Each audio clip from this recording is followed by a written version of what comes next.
This is the easy way to play Auld Lang Syne so that you can sing along. For Auld Lang Syne, my dear. There are only 5 chords you need to learn and you can play the whole song. So I'm going to show you what they look like.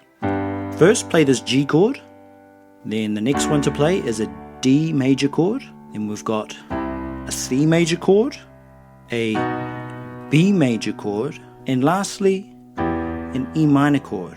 Once you know how to play those chords, then you need to know how to put them together to make the song. All of the verses have the same chords, so once you learn the first chord progression, you just repeat that for every section. Let me show you what I mean. Should old acquaintance be forgot and never brought to mind?